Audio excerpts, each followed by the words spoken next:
En Santa Elena, la isla prisión del Atlántico Sur, donde fue confinado hasta su sospechosa muerte en 1821, Napoleón Bonaparte se lamentaría amargamente por su obstinación de sumar el reino de España a su imperio en 1808.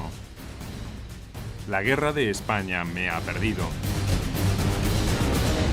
He dispuesto. Estoico, dispuesto a luchar hasta la muerte, casi sin armas, y solo con una conmovedora fidelidad a su patria, a su religión y a su rey, habían hecho imposible la conquista. La Guerra de la Independencia de España fue en ese sentido la epopeya de una nación unida en defensa de su dignidad y de su identidad más profunda. Con más pasión que conocimiento, con valentía antes que aptitud militar, los españoles se enfrentaron al mejor ejército del mundo en ese tiempo. La suya no fue una historia de grandes batallas ganadas con pericia táctica y virtudes guerreras. Fue una larga y sangrienta saga de un pueblo en armas que con tremendo coraje y abnegación terminó por quebrar la voluntad de lucha del enemigo.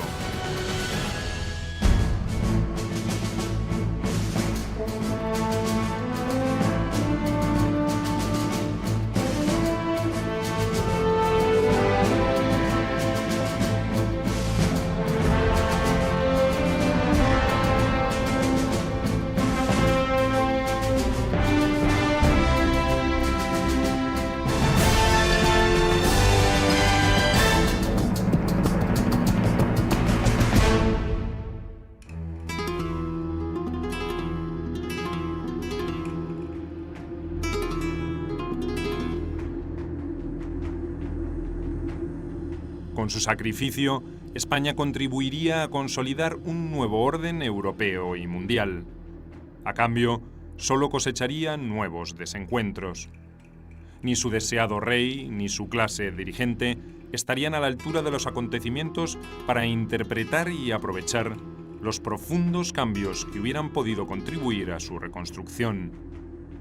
Lo más interesante de Napoleón es analizar qué buscaba ciertamente en España.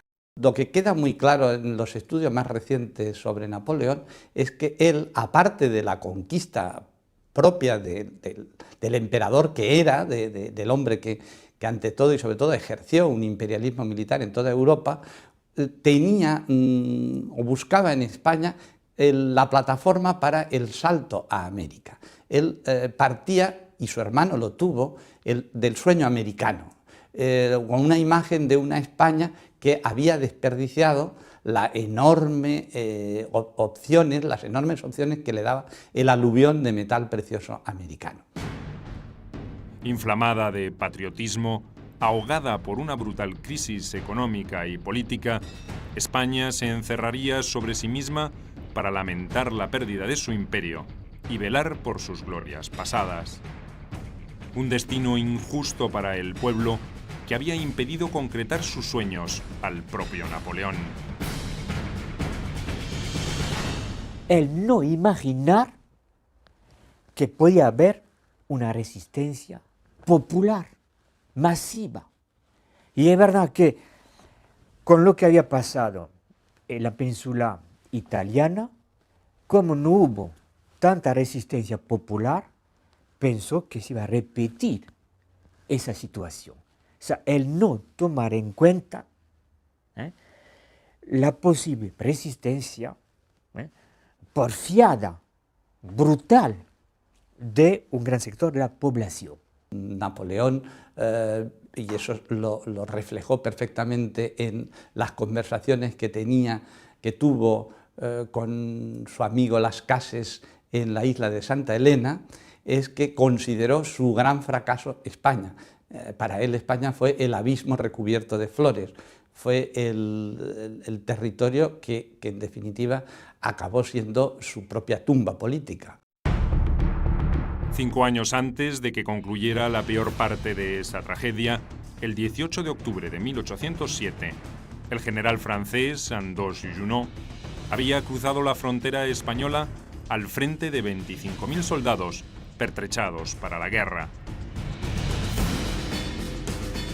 El 18 de octubre entró en España por el País Vasco y el 30 de noviembre, casi sin oposición, ocupó Lisboa.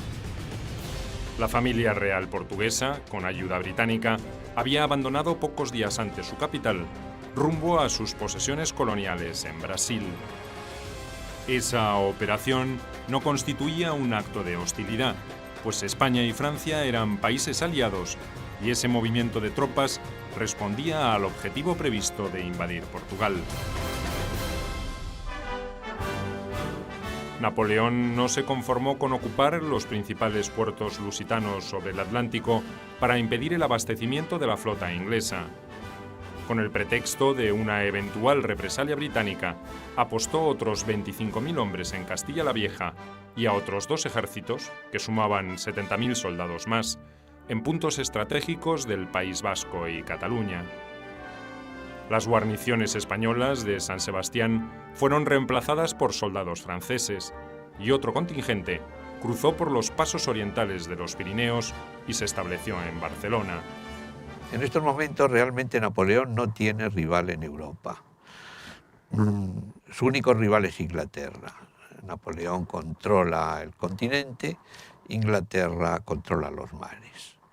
Entonces Napoleón, para oponerse a Inglaterra, tiene la idea de establecer un bloqueo continental que iría desde el norte de Europa hasta el final de la península ibérica, que impidiera que Inglaterra pudiera aportar su esfuerzo a la guerra continental. Al mismo tiempo se trataba de evitar que llegaran mercancías a Inglaterra, mercancías de Inglaterra al continente.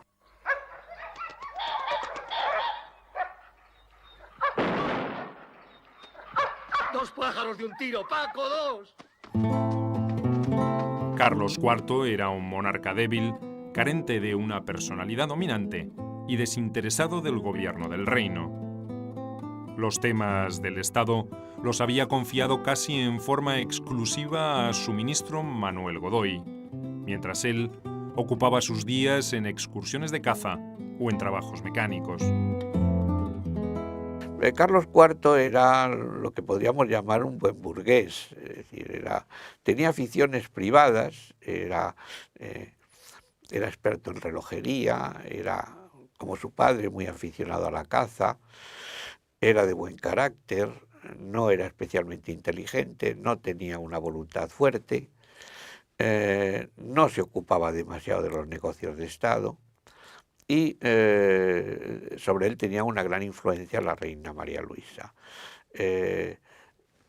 Seguramente más inteligente que el rey, desde luego con más voluntad, y en este sentido pues hay que hablar de una fuerte influencia de la reina. Madrid se había comprometido a aportar una cantidad similar de tropas a la de Francia para cumplir con el objetivo. Una vez alcanzado, el pequeño reino lusitano sería dividido en 3. El Tratado de Fontainebleau es un acuerdo de política de un contenido más amplio, pero en el cual Godoy va a encontrar finalmente lo que él cree que es la solución a sus problemas. Va a encontrar, como Portugal no quiere cerrar los puertos al comercio con Inglaterra, España y Francia van a invadirlo para cerrar los puertos manu militari. Y, de paso, se conviene en repartir Portugal. El centro del país quedaría bajo administración militar francesa. Desde allí se iniciaría el sistemático hostigamiento hacia las islas británicas.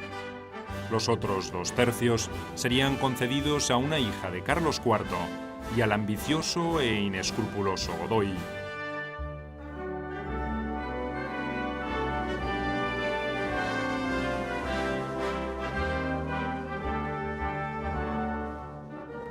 La firma del Tratado de Fontainebleau, que legalizaba el derecho de paso del ejército de Junot por España, se firmaría 8 días después de la entrada de las tropas napoleónicas en suelo español. Nada, aparentemente, justificaba la urgencia francesa de cruzar la frontera antes de que el tratado entrara en vigor.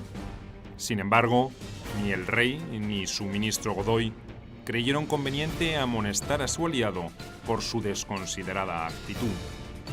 Ni siquiera reconvinieron a Napoleón cuando la llegada de tropas francesas obligó al desalojo español de fortalezas en Cataluña o el País Vasco.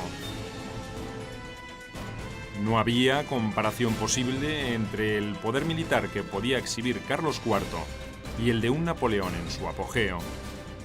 Tampoco había una verdadera comunidad de intereses. El emperador sentía un profundo desprecio por el vacilante monarca, por entonces el último representante de la Casa Borbón que reinaba en Europa. Su desplante era algo más que un simple gesto de arrogancia. Era el primer paso hacia la consumación de un plan secreto para reemplazarlo. Napoleón tiene muy claro que quiere, hacía tiempo que tiene el plan articulado, que quiere hacerse con el poder de España. Pero, mientras que va a utilizar como hecho consumado a la Grande Armée, a sus cuerpos de observación que están ocupando la zona norte en un triángulo del país muy bien situados, por la vía política va a tratar de alargar lo máximo posible la crisis interna del país, hasta que se descomponga y fundamentalmente lleve el asunto hasta Bayona. A principios de 1808, España estaba al borde de la bancarrota por un alto nivel de endeudamiento que frenaba su crecimiento económico. El extenso periodo de bonanza que se había extendido por gran parte del siglo XVIII había llegado a su fin. La causa principal era política. El absolutismo borbónico, incapaz de evolucionar, era como un viejo edificio sin suficiente mantenimiento. Crujía por los cuatro costados, pero nadie parecía dispuesto a emprender una remodelación. España entra en una crisis económica. El conflicto con Inglaterra produce un bloqueo económico para España. El comercio con los territorios americanos se interrumpe. Hay al mismo tiempo una crisis financiera. Los vales reales, una suerte de empréstito de la monarquía, se deprecian, se reducen enormemente su valor. Y hay también una crisis política y una crisis de la monarquía. Durante el siglo XVIII, el reino casi había duplicado su población, de 6 a 11 millones de habitantes, y ese incremento demográfico había tenido un favorable correlato en la agricultura, el comercio y la industria, hasta que una anticuada estructura de producción de bienes agrícolas e industriales y la ausencia de una infraestructura adecuada terminaron por afectar ese desarrollo económico. Las guerras complicaron aún más el panorama al incidir en el tráfico comercial que la metrópoli tenía con sus colonias. Todos esos problemas se agravarían después de 1789 con la Revolución Francesa, que socavaría los cimientos de todas las casas reales de Europa. Desde 1789 Europa ha vivido ante un fenómeno trascendental que es la Revolución Francesa, que ha degenerado, que ha dado lugar a un conflicto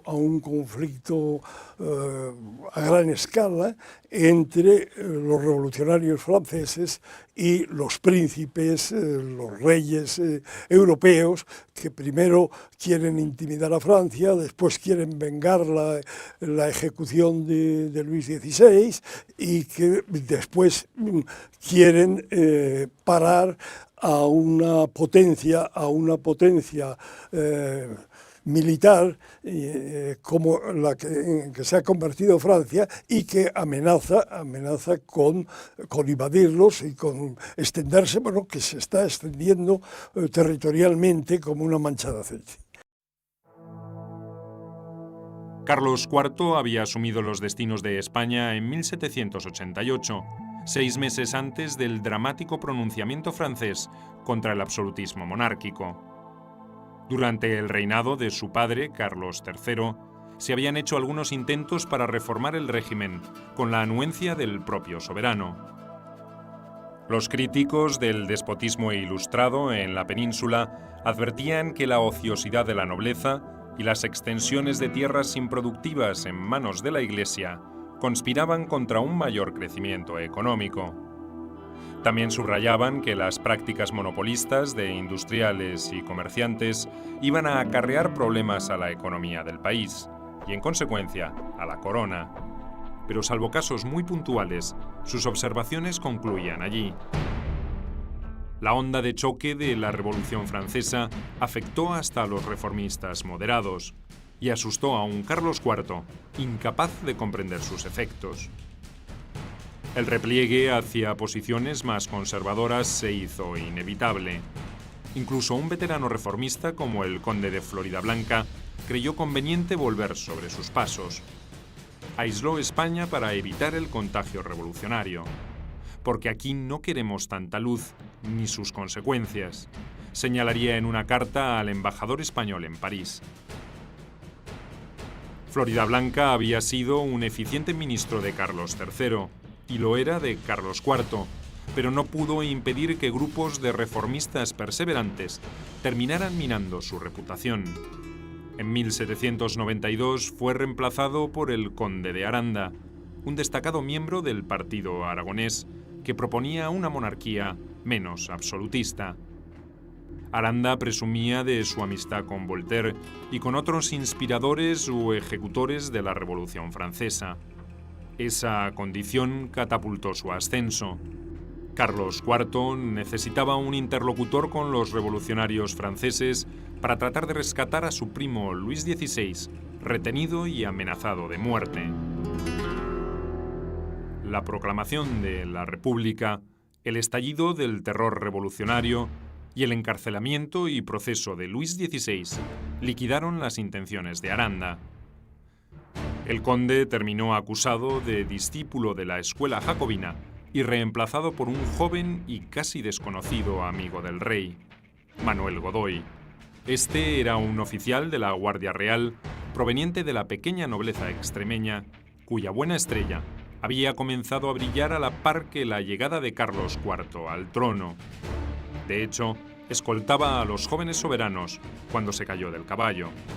Ese pequeño accidente motivó que ganara las simpatías de la reina María Luisa y que entrara en la historia con enormes consecuencias.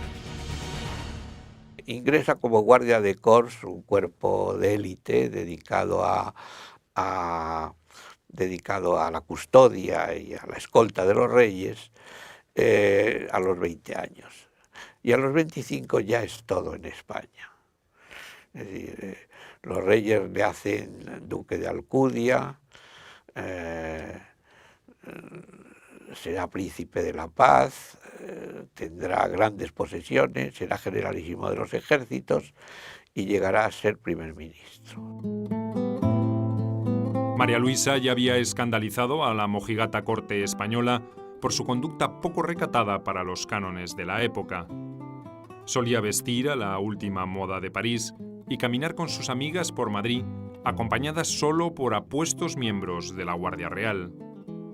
Pero su influencia sobre su esposo sería la causa primordial de la aparición de Godoy como protagonista central del futuro drama español. Fue el hombre que a los ilustrados del momento les generó una inicial, que duró poco ciertamente, pero una inicial imagen del hombre que podía aportar lo que ellos consideraban que era el cambio necesario, el cambio ideológico, cambio social, cambio político necesario en la España del antiguo régimen. La realidad no fue así y a partir de 1805, sobre todo con la batalla de Trafalgar y en los años posteriores, él fue el hombre del desencanto. Godoy tenía otros planes para enaltecer la gloria de sus protectores. Sus antecesores habían evitado por diferentes motivos avivar el riesgo de una guerra contra la Francia revolucionaria. Godoy haría todo lo contrario. En 1793, España se vería enzarzada en un conflicto bélico a lo largo de su frontera pirenaica. La Guerra de la Convención, como fue llamada, solo serviría para demostrar que las fuerzas militares de la península no estaban en condiciones de enfrentarse a los franceses, que para entonces ya habían derrotado a prusianos y austriacos. La llamada guerra gran, guerra contra convención, es como el ensayo del conflicto ulterior, en el sentido de que no se enfrentaban solo ejércitos regulares, que señalan los conflictos del antiguo régimen, sino que se ve involucrada la población. Y para que esté involucrada la población española, había que hacerla consciente de los objetivos de los adversarios, de la gravedad de la situación y de las ventajas que se podía sacar de un posible triunfo. Es una guerra extraordinariamente popular contra el francés. Hay que pensar que en una España profundamente monárquica y católica los sucesos de Francia pues son inadmisibles, ¿no? La prisión de los reyes, después su ejecución, la diosa razón, etcétera. Todo esto era fácil mover a los españoles se movían con facilidad cuando afectaban, cuando se tocaba a la monarquía y se tocaba a la Iglesia. Bajo el lema de la defensa de la religión, el rey y la patria, los españoles tendrían un comienzo auspicioso en la contienda. Una reducida fuerza, al mando del general Ricardos, se apoderó de la provincia limítrofe de Rosellón en abril de 1793. La reacción de los revolucionarios franceses sería demoledora.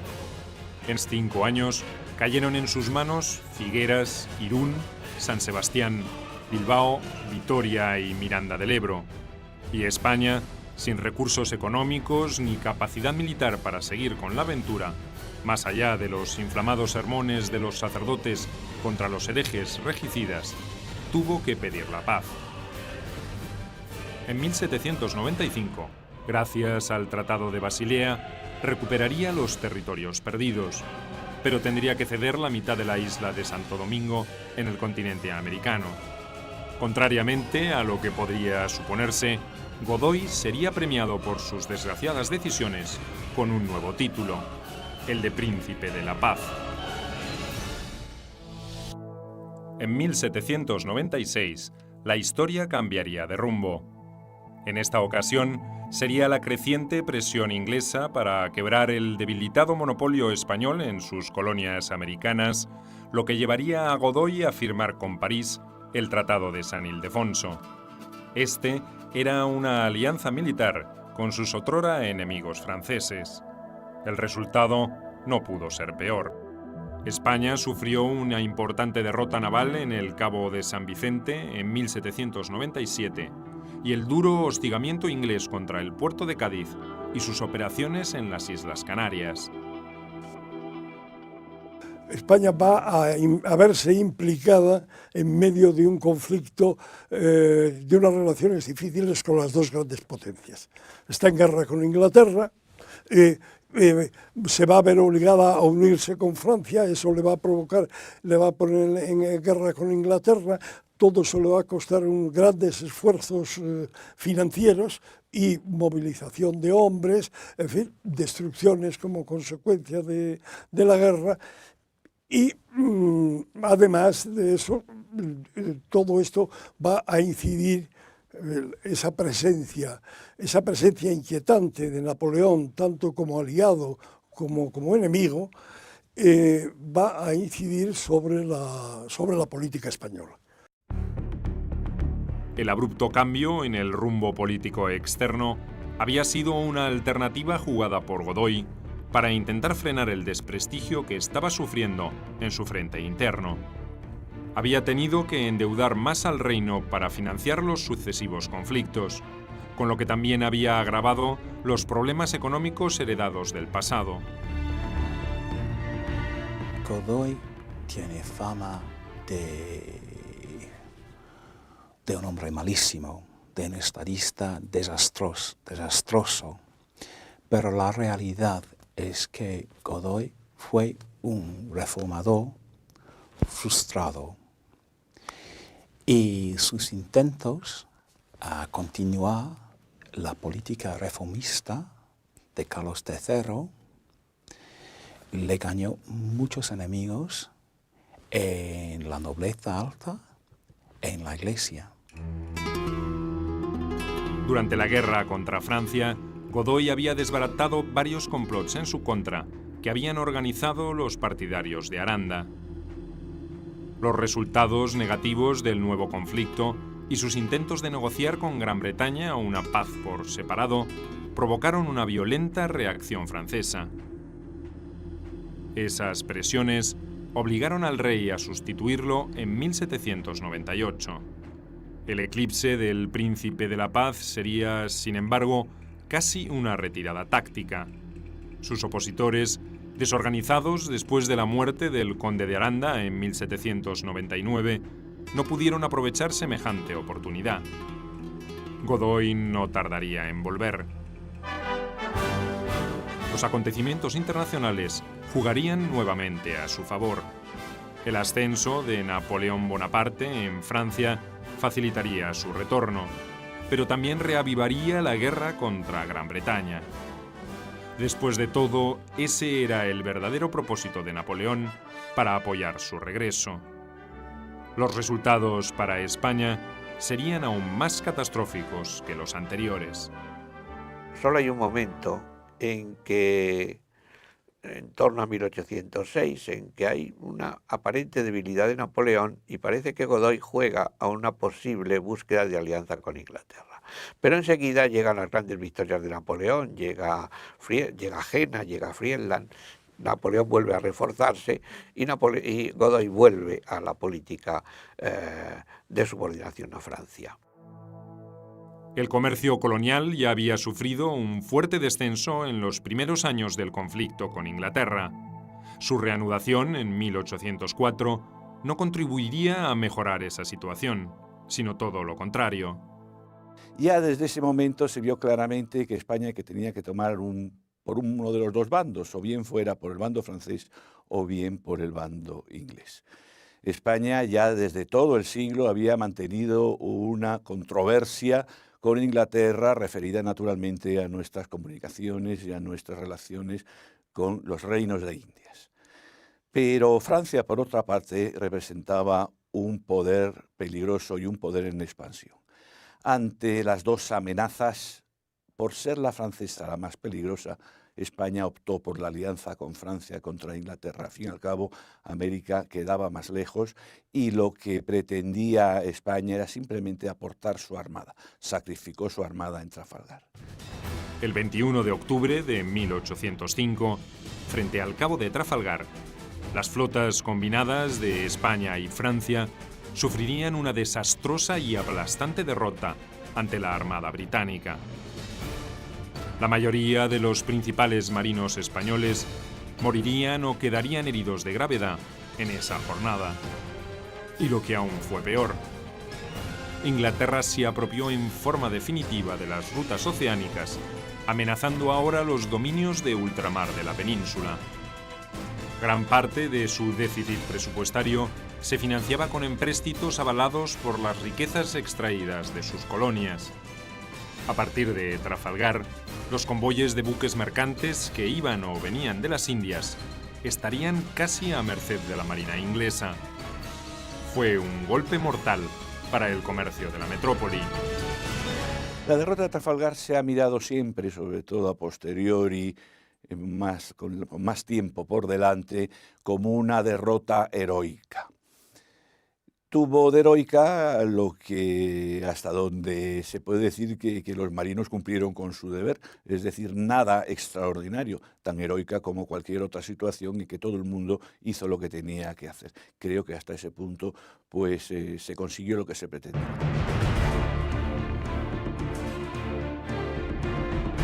La crisis económica y las derrotas militares acrecentaron las críticas y la oposición contra el favorito. Su meteórica carrera hacia el poder y la forma de alcanzarlo habían sido una de las primeras causas del rechazo por parte de las jerarquías aristocráticas y de las burocráticas del gobierno. Después se sumaría la cúpula eclesiástica por la apropiación de bienes que sufrió por parte del Estado para financiar la guerra, y la burguesía, acosada por impuestos y quebrantos. La presión inflacionaria sobre los alimentos le granjearía también la antipatía de los trabajadores. Esta vez los enemigos de Godoy encontrarían un importante aliado para su causa, nada menos que Fernando de Borbón, el príncipe de Asturias. Un personaje lleno de concavidades que arrastró siempre un odio, un resentimiento hacia su propia familia por las dudas legítimas que pudo tener respecto a la paternidad de su padre y por tanto respecto a la moralidad de su madre, y en lo referido a su ideología, a su comportamiento como rey, efectivamente fue un hombre de antiguo régimen que después de 1814 no es que quiso volver a la situación previa a 1808, sino que intentaba volver a la situación previa a 1789. Es decir, volver al antiguo régimen puro y duro, sin ninguna concesión a cambio alguno, como si nada hubiera pasado en la sociedad europea cuando tantas cosas habían pasado.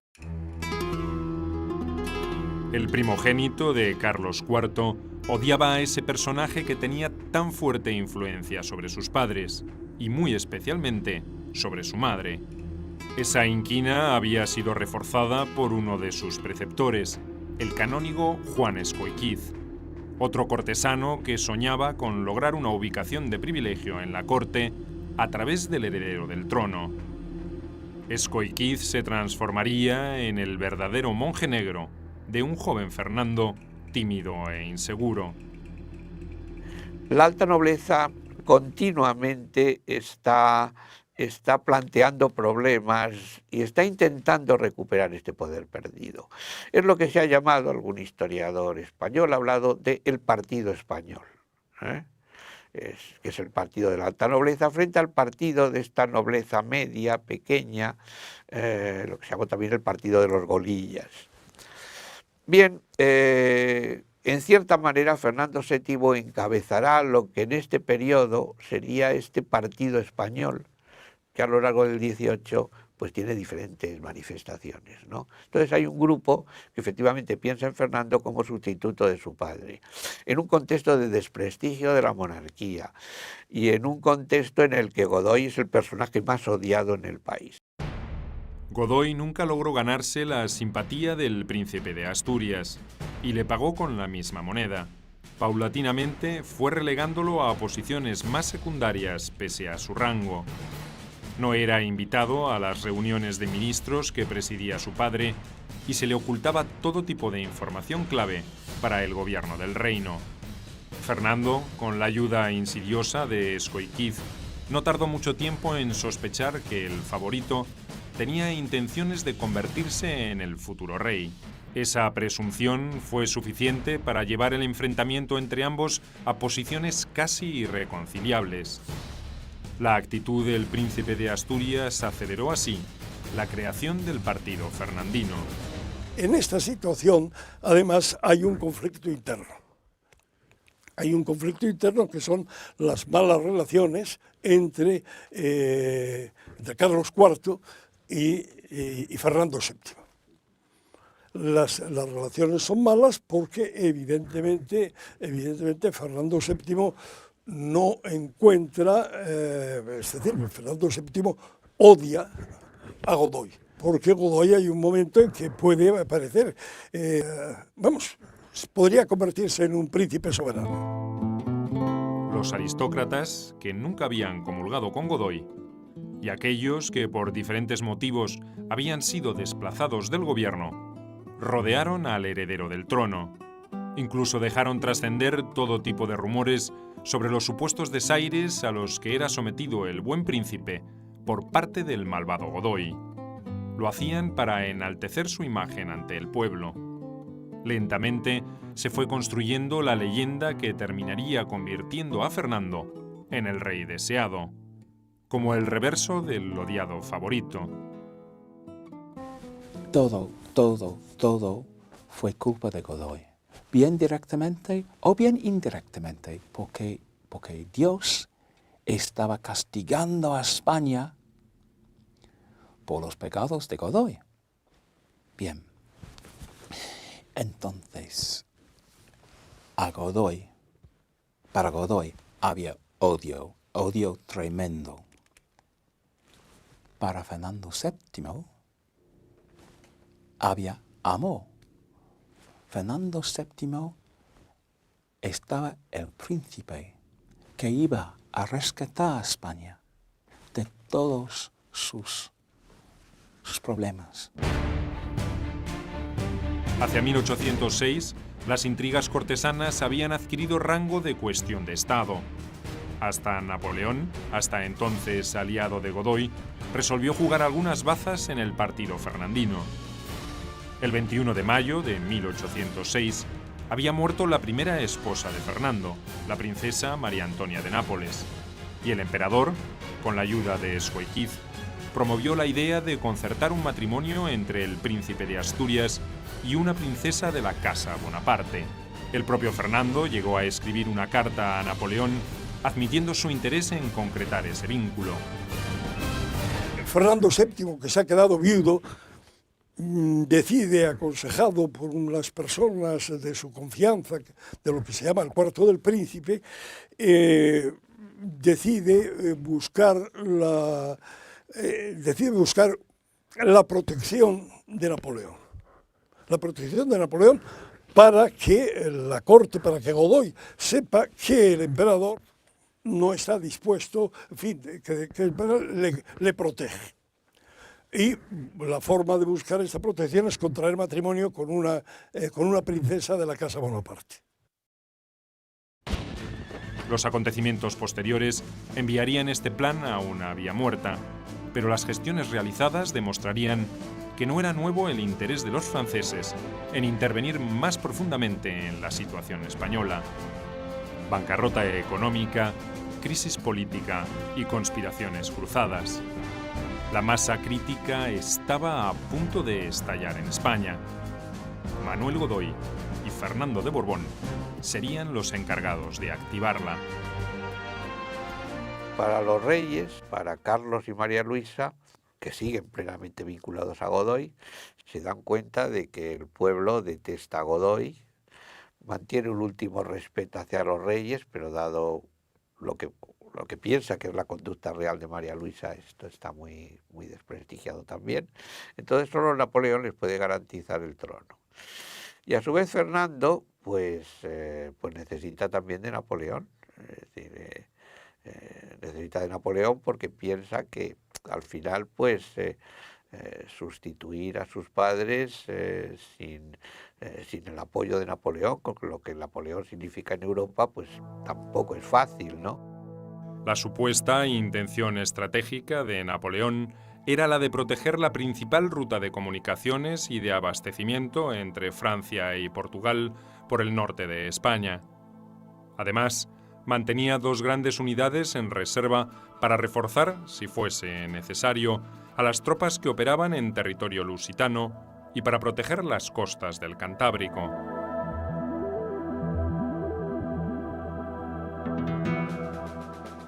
En menos de 3 meses y sin disparar un solo tiro, 100.000 hombres al mando del mariscal Joaquim Murat, gran duque de Berg y cuñado del emperador, ocuparon la península. Tenían bajo su control varias fortalezas y habían neutralizado a los mejores ejércitos españoles, que tenían 25.000 soldados en Portugal y otros 12.000 en Dinamarca, al mando del marqués de la Romana. La idea, que corresponde a un plan perfectamente preparado de invasión, era la de dividir los cuerpos de ejército en diversas zonas que pasan a tener sus cabeceras y que pasan a ser zonas de influencia francesa. En primer lugar, naturalmente, está la región centro. En la región centro irán los cuerpos de ejército primero y segundo, son los cuerpos de ejército de Moncey y de Dupont. Hacia el norte de España irá el tercer cuerpo de ejército con misiones de ocupar toda la cornisa cantábrica y con guarniciones muy caracterizadas en Burgos, en Vitoria, en Pamplona y en San Sebastián. Y un segundo ejército que pasará a la zona catalana con base en Barcelona. La guerra no era popular en España, pero el paso de los famosos ejércitos napoleónicos despertó en principio el asombro y la admiración de los habitantes de los pueblos y zonas rurales. Era una colorida novedad, después de años de penurias. España estaba pasando por un periodo terrible en la preguerra. Hambre, enfermedad, epidemias de enfermedad, la fiebre amarilla, por ejemplo, desastres naturales. En abril y mayo de 1807 había nieve en Valencia. Literalmente había nieve en las playas de Valencia. Desastre, desastre, desastre. En esos momentos, tras 2 años de postraciones, el precio del pan volvía a niveles normales y la vida parecía reencauzarse. Muy poco duraría la buena nueva. Las fuerzas imperiales tenían la orden de abastecerse de víveres en la región que ocupaban. Con el pretexto de que el gobierno español no les proveía de lo suficiente según lo acordado, los franceses requisaban y saqueaban sin ninguna consideración. La resistencia de los habitantes no se haría esperar. En Guipúzcoa y Navarra hubo enfrentamientos entre pequeños propietarios y los soldados napoleónicos. En Barcelona, los frecuentes choques obligaron al jefe francés, el general Duhesme, a adoptar medidas excepcionales para proteger a sus hombres. Hay una actitud general, no solamente en España, sino en toda Europa, que se manifiesta a lo largo ya del siglo XVIII y los comienzos del XIX, de cierta desconfianza hacia el extranjero. Y si el extranjero es además militar y entra en el país sin demasiados miramientos, la actitud de la gente puede ser peligrosa. Carlos IV no estaba en condiciones de atender las reclamaciones de sus súbditos y de pedir a los franceses que frenaran los excesos. Junto con su favorito Godoy, se habían transformado prácticamente en rehenes de Napoleón. Sospechaban que el emperador podía tener otros planes y temían darle cualquier motivo para que los pusiera en práctica. Esa sensación se acrecentó cuando el 1 de febrero de 1808 el emperador se declaró protector de todo Portugal, omitiendo el desmembramiento del reino lusitano previsto en el Tratado de Fontainebleau. El emperador francés no confiaba en la capacidad militar de sus aliados españoles, y mucho menos en un gobierno que, según él, mostraba graves rasgos de ineptitud. Los Borbones eran además odiados por los franceses herederos de la Revolución. Napoleón mismo había desalojado a una rama de esa familia que había reinado en Italia y solo esperaba la oportunidad para hacer lo propio en España. Consideraba que bajo su directa supervisión los recursos del reino y los de sus dominios americanos serían de enorme utilidad para sostener el conflicto contra Gran Bretaña.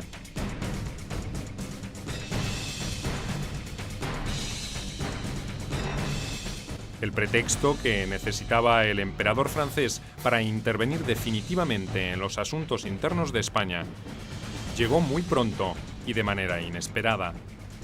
En el otoño de 1807, Carlos IV y toda su familia se alojaban temporalmente en el Escorial.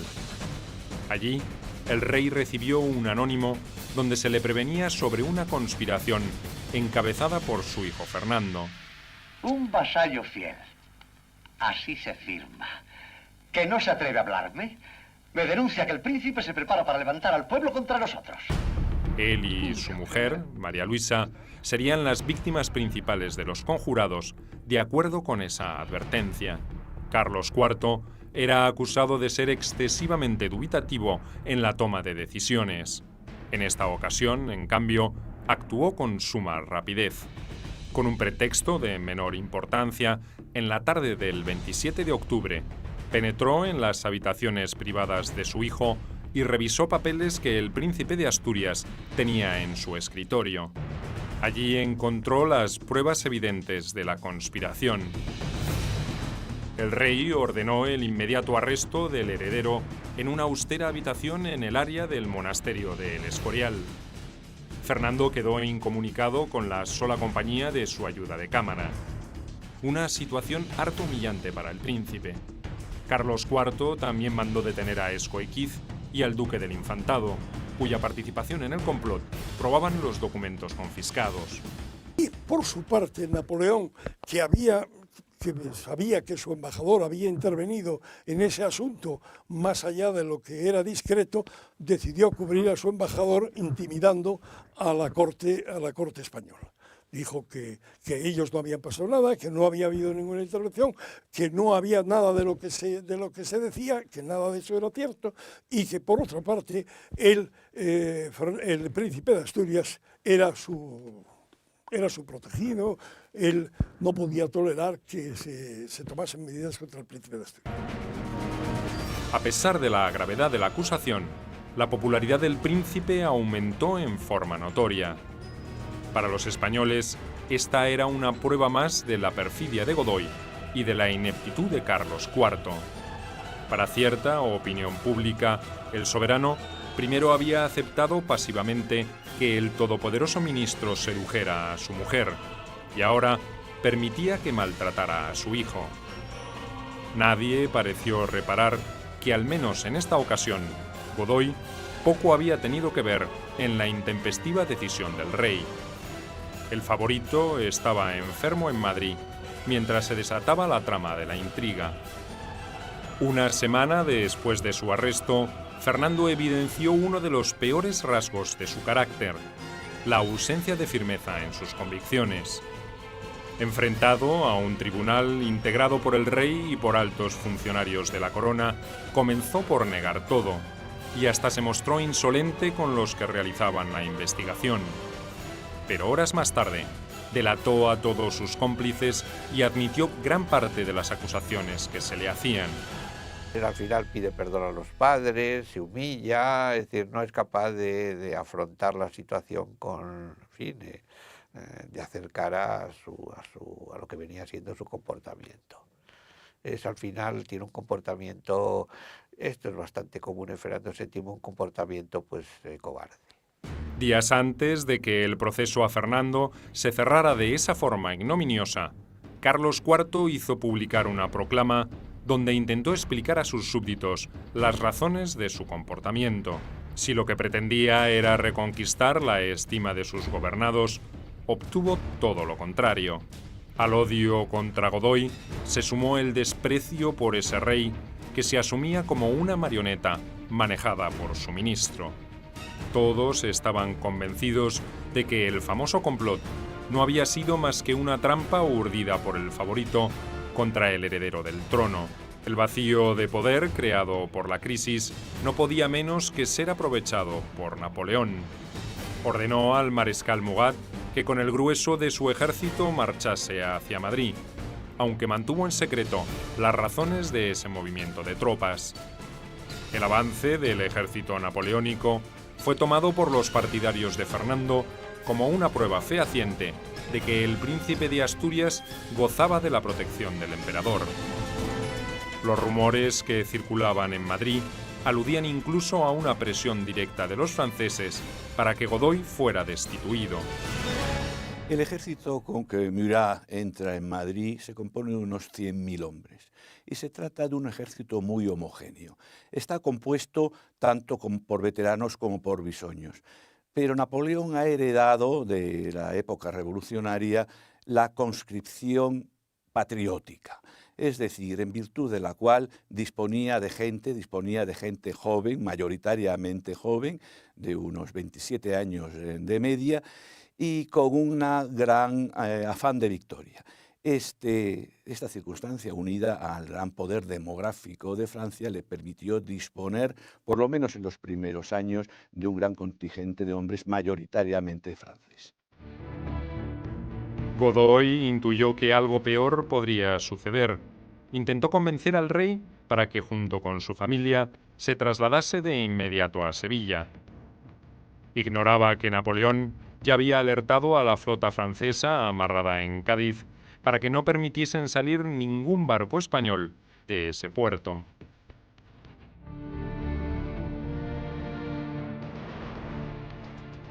Carlos IV había vuelto a su proverbial demora para tomar decisiones y hasta el 13 de marzo no aceptó prepararse para el viaje.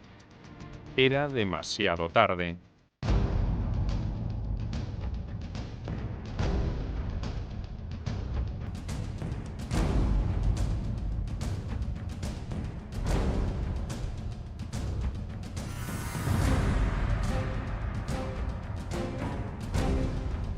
La familia real estaba alojada en su palacio de Aranjuez. Desde allí partiría rumbo a Badajoz, Sevilla y Cádiz, donde embarcaría rumbo a América, según el plan trazado por Godoy. El favorito había hecho los preparativos en el mayor de los secretos. Temía que Fernando, opuesto a la fuga, pudiera develar el proyecto a sus partidarios o a los franceses. Pero ya no tenía el poder suficiente como para mantener en la oscuridad semejante acontecimiento. La partida se fijó para la noche del 17 de marzo. Los reyes y sus hijos serían escoltados por una fuerza poderosa que incluía a la Guardia Real, donde también habían aparecido focos de descontento contra el ministro.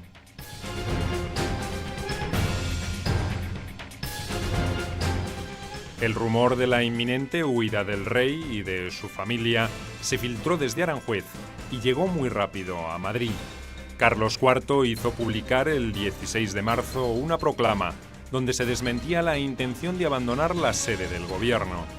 Pero su desprestigio ya era absoluto. Nadie parece creer demasiado en sus palabras. Los nobles conjurados se valieron de grupos de agitadores para organizar una algarada en los días posteriores. La intención era la de agitar al pueblo en contra del eventual viaje y al mismo tiempo reclamar la destitución de Godoy. En pasquines que comenzaron a circular por la capital se reflejaba cuál era el objetivo. ¡Viva el rey! ¡Viva el príncipe de Asturias! ¡Muera el perro de Godoy! En la noche del 17 de marzo comenzaron a converger sobre Aranjuez grupos de agitadores y de gente común, coordinados por el duque de Montijo, que se hacía llamar el tío Pedro. Pese a que el malestar era ya muy evidente, el plan de fuga aparentemente no se había modificado. Los carruajes estaban preparados y el equipaje embalado en el patio del palacio. La versión más fidedigna sobre los confusos sucesos de esa noche aseguraría que el problema se produjo por la salida de un carruaje de la casa de Godoy con 2 hombres y una mujer. Algunos guardias que vigilaban en los alrededores confundieron a esas personas con miembros de la familia real y creyeron que había comenzado la huida. Al tratar de detenerlos, se enfrentaron con un grupo de soldados de caballería fieles al ministro. El ruido provocado por el alboroto y algún disparo de pistola que detonó en la oscuridad fueron señales más que suficientes para que se desatara un pandemonio. Prácticamente en Aranjuez no había población civil, todo era población al servicio de la corona y sobre todo y funcionarios, bueno, y gentes de las casas de los oficios, la gente que trabajaba en el palacio. Por lo tanto, la idea de considerar eso como una parte, una representación del pueblo, desde mi punto de vista, es excesivo. Vamos, lo que sí, evidentemente, lo que sí se dijo es que había sido un movimiento popular. Una parte de la multitud obstruyó las salidas del Palacio Real para impedir cualquier intento de fuga. Otros grupos se dirigieron a la casa de Godoy y al grito de «¡Muera el traidor!» derribaron las puertas, saquearon el lujoso mobiliario o directamente lo quemaron. Revisaron todas las dependencias, pero el odiado ministro no fue hallado. Según su propio testimonio, se había refugiado en un escondite secreto de la mansión y permaneció allí alrededor de 1 día y medio hasta que se entregó a la guardia. Los amotinados no encuentran a Godoy, con lo cual existe una enorme inquietud entre ellos. Si Godoy ha escapado de Aranjuez, si Godoy se presenta en la corte, en Madrid, Godoy podría asumir el poder y podría reducir es decir, pero, en fin, en esas horas de inquietud o de inseguridad, eso no son más que horas. Hay un momento en el cual finalmente Godoy aparece.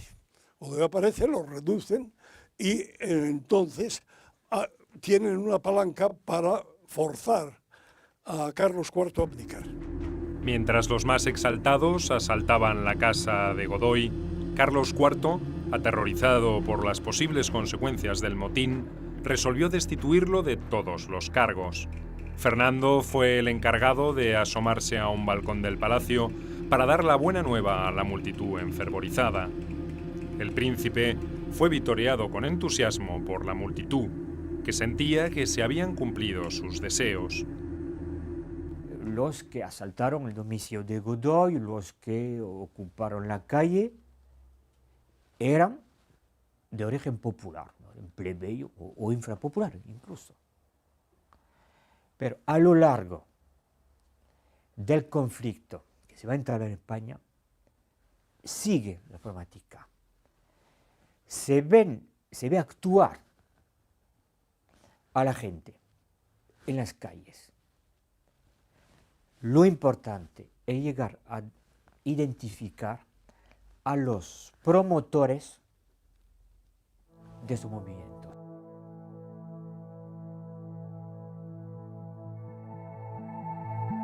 En la mañana del 18 de marzo, los ánimos parecían haberse aplacado, pero nadie estaba dispuesto todavía a abandonar Aranjuez. La tensión retornó cuando se supo que Godoy había reaparecido. La intercesión de Fernando y una escolta de caballería lo rescataron de una multitud enardecida que quería lincharlo. Golpeado y humillado, el otrora todopoderoso Valido fue conducido al cuartel de la Guardia, donde, según relataría más tarde, el príncipe de Asturias le garantizó la vida. Los franceses han conseguido mi libertad y también mi exilio. Me llevan bajo custodia hasta la frontera. No puedo llevarme más de lo que quepa en un cofre. Los criados harán el equipaje. Debería estar contenta, me mandan al exilio. Pero todo esto acabará. Concluido ese episodio, Fernando retornó al palacio rodeado por sus partidarios que lo aclamaban. Presionado por los acontecimientos y sintiéndose desprotegido, Carlos IV resolvió abdicar a favor de su hijo. Era la primera vez que un rey español era destronado por su heredero en complicidad con un puñado de nobles y de jefes militares. La noticia de la destitución de Godoy y de la proclamación de Fernando como nuevo rey de España provocó un estallido de júbilo y de desmanes en Madrid. Entre la noche del 19 y la mañana del 20 de marzo, las residencias de familiares y amigos del exministro fueron saqueadas. Bustos destruidos y retratos quemados fueron algunas de las manifestaciones menos extremas con que los madrileños descargaron su odio largamente contenido. En Sanlúcar de Barrameda fue arrasado un jardín botánico con especies americanas y asiáticas que se había creado por iniciativa de Godoy.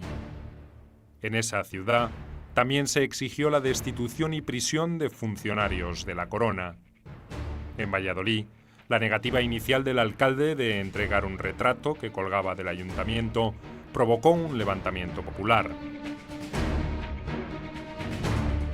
Hubo un desprestigio evidente de la reina, un ataque también a las calidades personales de Carlos IV como soberano, y todo ello en beneficio del que iba a ser el auténtico salvador de España, o sea, el príncipe de Asturias. Y efectivamente, cuando se produce el motín de Aranjuez, en Madrid, pero en Zaragoza, en todas partes, hay una manifestación tremenda de odio a Godoy, con destrucción de sus retratos, incluso los realizados por el propio Goya, pero también, pues, una auténtica alegría por la noticia de que Fernando por fin ha llegado a ser. Una sucesión de desaciertos y de una evidente ausencia de autoridad y clarividencia por parte del rey Carlos IV y de los conjurados había provocado una verdadera revolución en España. Aunque muchos de los implicados no lo advirtieran todavía, el antiguo régimen había sido herido de muerte, y la asunción de Fernando VII como soberano no podría ocultar esa realidad. El amado Fernando VII había por fin ascendido al trono, pero las extremas circunstancias que rodearon la abdicación de su padre teñían con matices de ilegitimidad su reinado. Con absoluta perspicacia, Napoleón no dejaría de aprovechar esa oportunidad. La violencia y los excesos cometidos por los amotinados serían el argumento central en que se fundaría la intervención del emperador francés en la desprotegida España.